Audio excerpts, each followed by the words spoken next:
Hello all. So today we are continuing our conversation in chapter 18, working with clients who are older. This is part 2. Here we go. Sarcopenia is a condition characterized by the loss of muscle mass, strength, and function that occurs with aging. Approximately 5 to 10% reduction in muscle mass is expected every decade. It is a natural part of the aging process, but it can be accelerated by factors such as sedentary lifestyle, poor nutrition, hormonal changes, and chronic diseases. Engaging in regular resistance training is one of the most effective ways to combat sarcopenia. Resistance training, such as weightlifting or using resistance bands, stimulate muscle growth and improve strength. Focus on exercises that target major muscle groups, including squats, lunges, chest presses, rows, and overhead presses.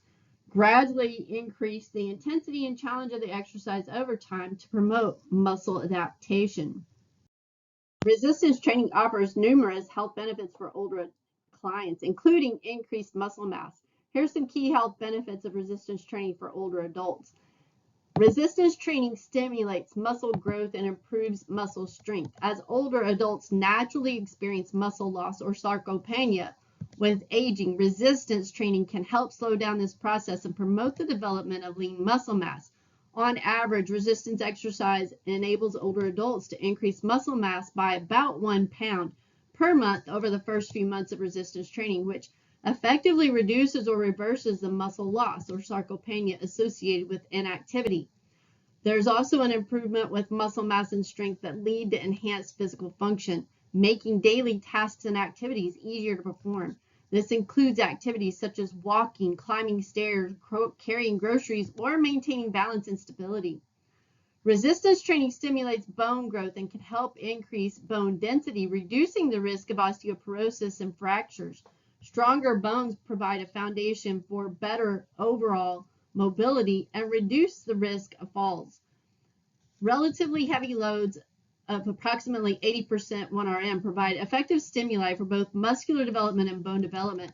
On average, resistance training enables older adults to increase bone mineral density by about 1% per year, which effectively reduces or reverses the bone loss or osteopenia experienced by older adults who do not perform this type of exercise.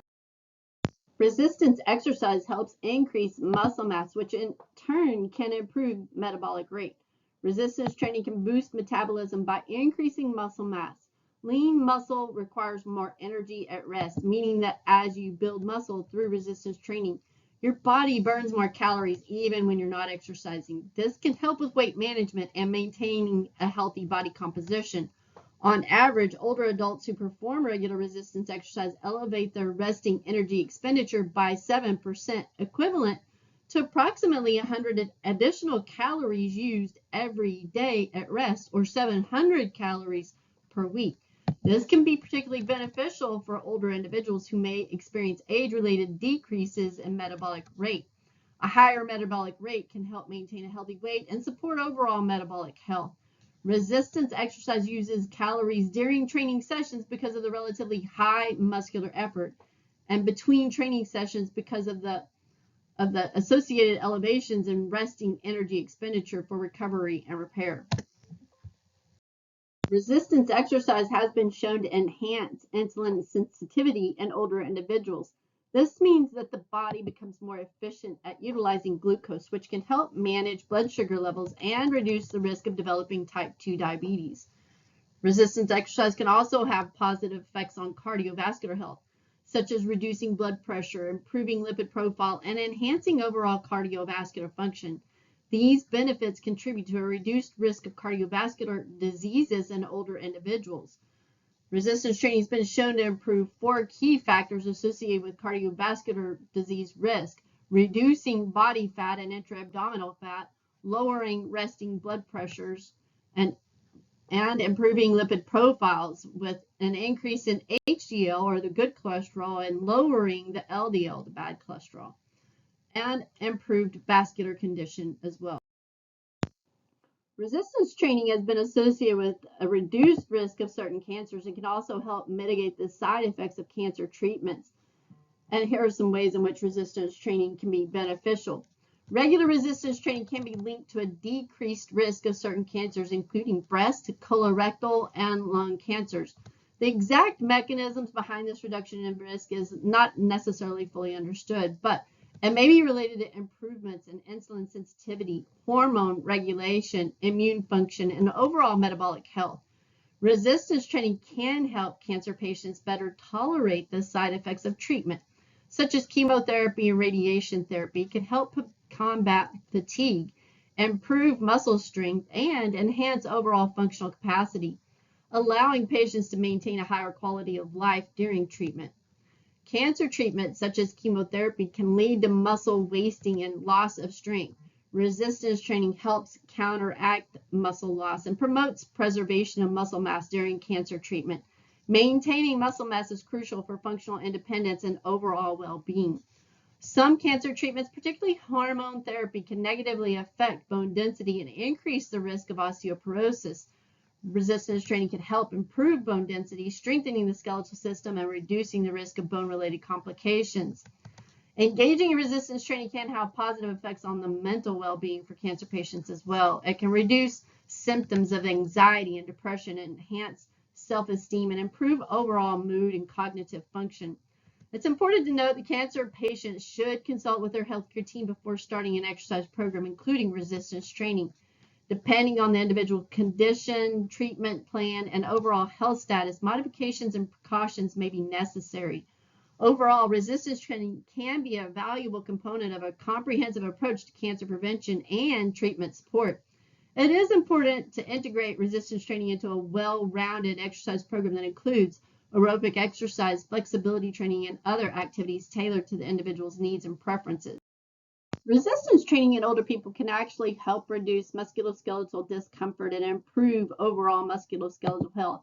There are many causes and symptoms of musculoskeletal discomfort, including infirmities such as low back pain, arthritis, and fibromyalgia, all of which respond well to resistance training.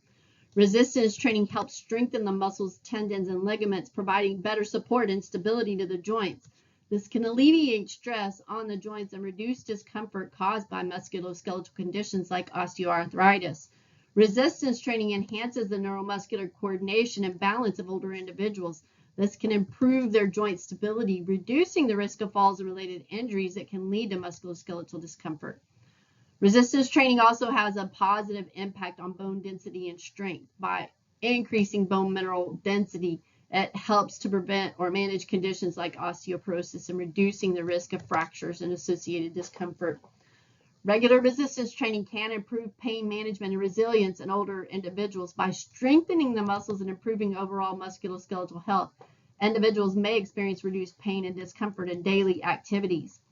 Engaging in regular resistance training can have positive effects on mental and emotional health as well. Resistance training stimulates the release of endorphins, which are natural mood-boosting chemicals in the brain. This can result in an immediate sense of well-being and improved mood following a workout. Resistance training serves as a form of physical activity that can help reduce stress levels and provides an outlet for releasing tension and promoting relaxation, leading to a reduction in anxiety and stress. Regular resistance training can also lead to improvements in physical appearance, muscle tone, and body composition. This can enhance self-esteem and body image, promoting a positive self-perception and increased self-confidence. Exercise, including resistance training, has been associated with improved cognitive function, including memory, attention, and problem-solving skills. It promotes increased blood flow to the brain, the release of growth factors that support brain health, and the formation of new neural connections. Regular exercise, including resistance training, has been linked to improved sleep quality. Physical activity can help regulate sleep patterns and promote deeper, more restful sleep, leading to enhanced mental well-being.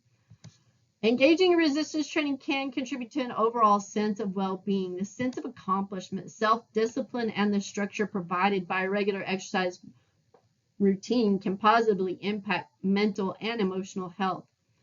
It also helps to provide opportunities for social interaction and support. Joining group exercise classes or working out with a partner can foster social connections and boost motivation. and provide a sense of community, which can have positive effects on mental and emotional well-being. Resistance training interventions have been shown significant increases in cognitive abilities of older adults, as well as increased brain white matter volume, as well as it may be an effective intervention for reducing depression symptoms in people with diagnosed depression. It's important to note that individual experiences may vary, and the mental and emotional benefits of resistance training can depend on factors such as personal preferences, adherence to a regular exercise routine, and individual circumstances. It's essential to consult with a healthcare professional to develop an exercise plan that complements any existing treatment or therapy for those with underlying mental conditions. Resistance training helps counteract muscle loss, promoting better muscle function, joint stability, and overall comfort. There's also an enhanced flexibility and range of motion.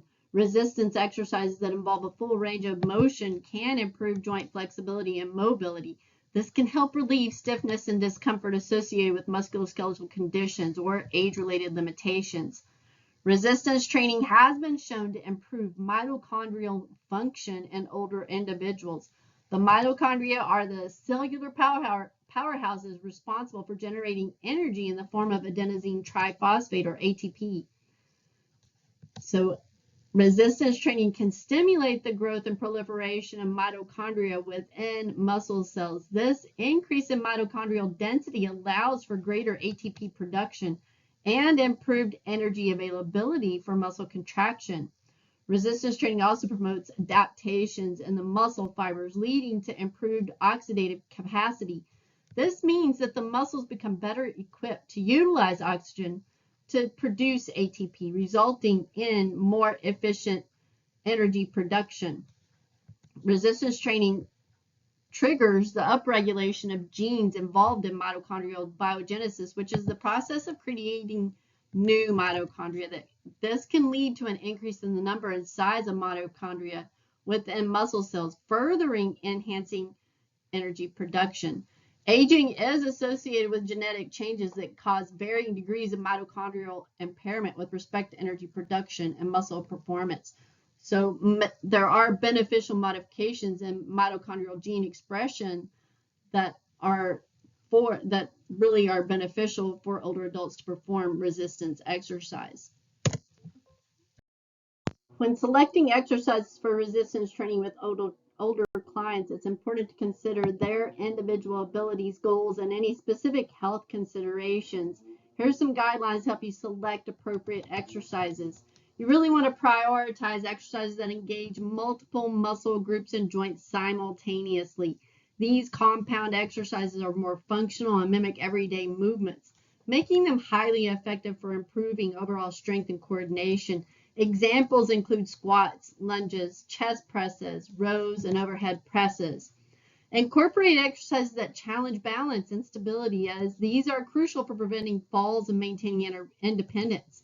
Examples include single leg stance, heel to toe walk, standing leg lifts, and balance board exercises. Tailor exercises to the individual's abilities and limitations. Modify movements and adjust resistance levels, or use assistive equipment such as stability balls, resistance bands, or dumbbells as needed to ensure safety and accommodate their fitness level. Start with lighter resistance or body weight exercises and gradually progress by increasing resistance or difficulty over time. This progressive overload principle stimulates muscle growth and strength gains while minimizing the risk of injury. And emphasize exercises that mimic activities of daily living, such as getting up from a chair, reaching overhead, or lifting objects from the ground. Functional exercises help improve overall functional capacity and make daily tasks easier to perform. Strong core muscles contribute to stability, balance, and proper posture. Incorporate exercises that target the abdominal and lower back muscles, such as planks, bridges, and seated or standing rotational exercises. Older adults may have joint limitations or considerations, such as arthritis. Choose exercises that minimize stress on the joints, such as using machines or resistance bands or water-based exercises. Avoid exercises that cause pain or discomfort in the joints. and focus on teaching and maintaining proper form and technique for each exercise. This reduces the risk of injury and maximizes the effectiveness of the exercise. Monitor and provide feedback to ensure clients are performing exercises correctly. Begin training with resistance that can be performed for 10 to 15 repetitions. So it's going to be fairly lightweight. Progress to loads that can be performed for 8 to 12 repetitions. So you'll start to increase the load as they become more comfortable. Older men and women are recommended to progress to exercise resistance up to 85% of their 1RM, which can generally be performed for 4 to 6 repetitions depending on the number of sets completed. When designing a resistance training program for older adults, it's important to prioritize safety, individual needs, and the ability to progress gradually. Here are some guidelines for exercise sets and progression. Your beginner is typically going to start with 1 to 2 sets per exercise to allow the body to adapt and build a foundation. Focus on proper form and technique before increasing the number of sets.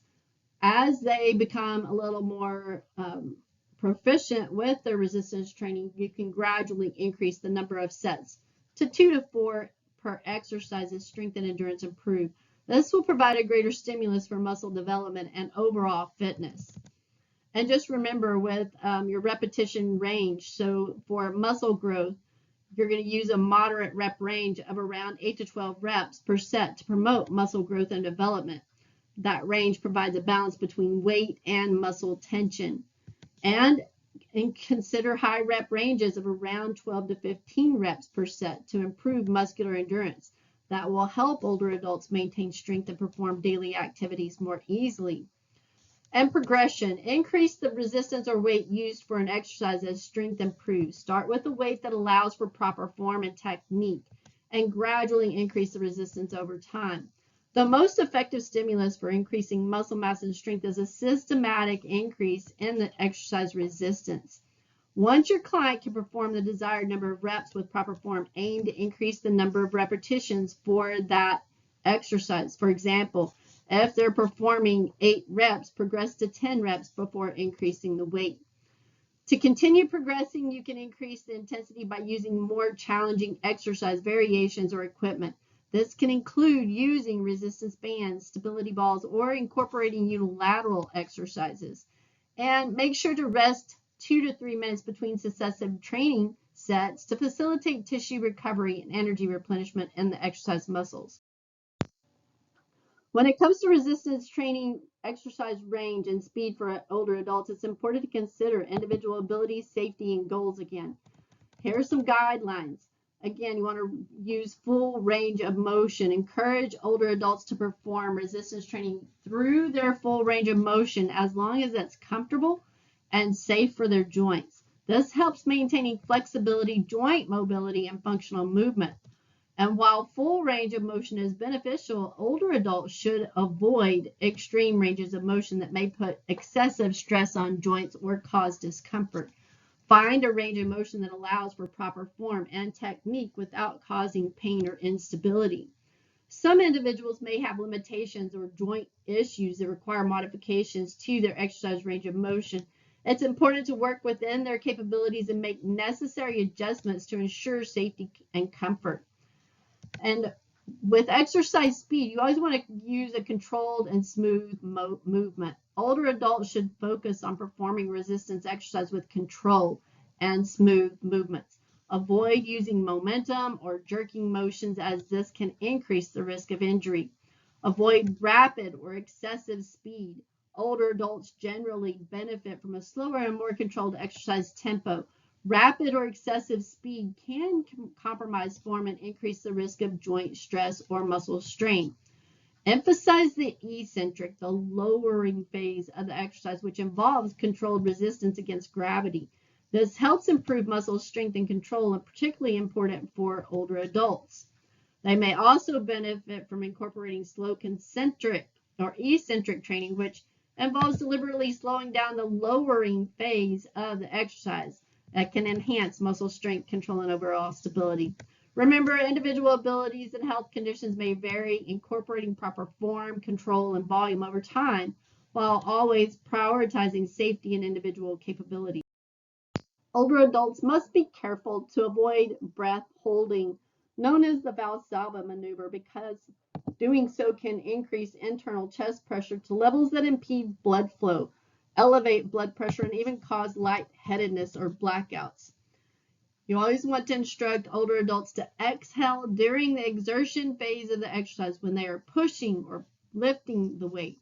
This helps maintain core stability, control, and proper form. And advise them to inhale during the release or lowering phase of the exercise when they are returning to the starting position. That will allow for a smooth and controlled movement.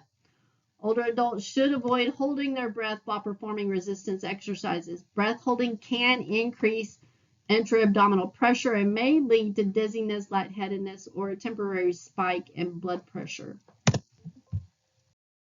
Resistance training has been shown to reduce the risk of several degenerative problems that are common to older adults, including sarcopenia, osteopenia, high blood pressure, unfavorable blood lipid profiles, insulin insensitivity, delayed gastrointestinal transit, low back pain, and metabolic syndrome.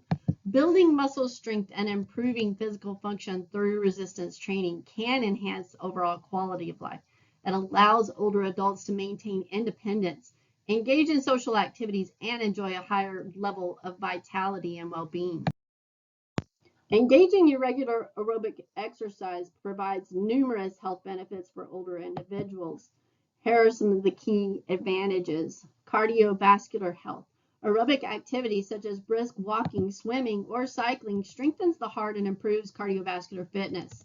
It increases blood circulation, lowers blood pressure, and reduces the risk of heart disease and improves overall cardiovascular health.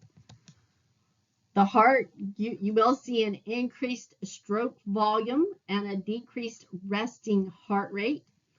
With the circulatory system, typically you'll see an increased size in the number and tone of the blood vessels. So you're increasing those capillaries and other available blood vessels. And there's also an increase in blood volume, an increased number and mass of red blood cells. Those are beneficial changes within the cardiovascular system that can increase older adults' aerobic capacity or VO2 max up to 25%, depending upon their training factors. When designing an aerobic training program for older adults, exercise selection and intensity are important factors to consider. You really want to choose low-impact exercises that minimize stress on the joints, such as brisk walking, cycling, swimming, water aerobics, or using an elliptical machine. These activities are generally safer for older adults and reduce the risk of injury. You should also consider weight-bearing activities for those that can tolerate it, such as walking, jogging, running, stair climbing, stepping, skating, cross-country skiing, elliptical training. You have to consider the individual that you're working with. Those who are younger might be able to tolerate a little bit more. Older adults who have difficulty doing ambulatory activities, you might want to look at recumbent cycling, upright cycling, rowing, water aerobics, or swimming. And a variety. It's important to incorporate a variety of aerobic exercises to engage different muscle groups and prevent boredom. This can include alternating between different activities or combining them within a single session, such as alternating between walking and cycling. Functional movements. Consider exercises that mimic everyday movements and activities to promote functional fitness. For example, marching or doing step-ups can help improve gait and balance. With exercise intensity, one method of measuring intensity is the talk test. Use the talk test as a general guideline for exercise intensity. Older adults should be able to carry on a conversation during aerobic activities without being completely out of breath. If they're unable to speak comfortably, it may be an indication that the intensity is too high. Rating of perceived exertion, or RPE.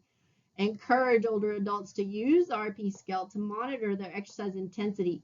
On a scale of 0 to 10, where 0 is no exertion and 10 is maximum exertion, aim for a moderate intensity of around 5 to 6. This should feel somewhat challenging but sustainable.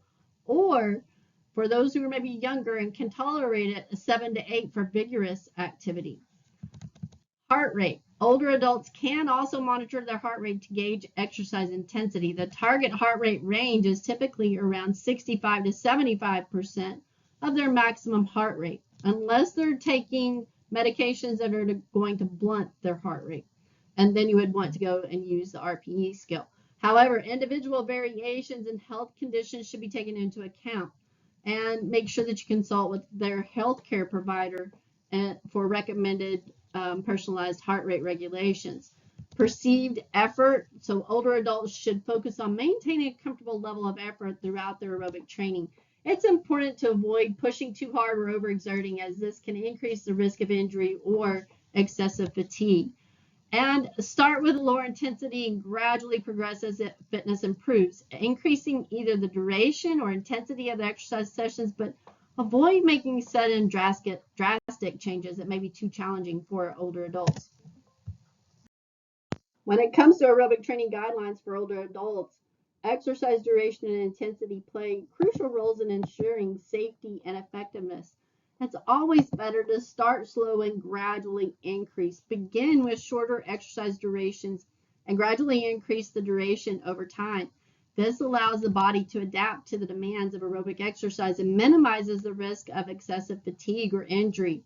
Aim for at least 150 minutes per week. The American Heart Association and other health organizations recommend that older adults engage in at least 150 minutes of moderate intensity aerobic exercise per week. This can be divided into multiple sessions throughout the week of 30 to 60 minutes a day of moderate intensity aerobic activity, or 20 to 30 minutes a day of vigorous intensity aerobic activity, depending upon your client. You can accumulate 75 or more minutes of vigorous intensity activity, or a combination of both. With moderate intensity, typically you can do 5 or more days per week, and vigorous intensity may only be 3 days or more per week. Really, it depends upon your individual's fitness level and their preferences. The aerobic sessions can be performed daily or on alternating days, with sessions ranging from 10 to 30 minutes initially and gradually increase to meet the recommended weekly duration.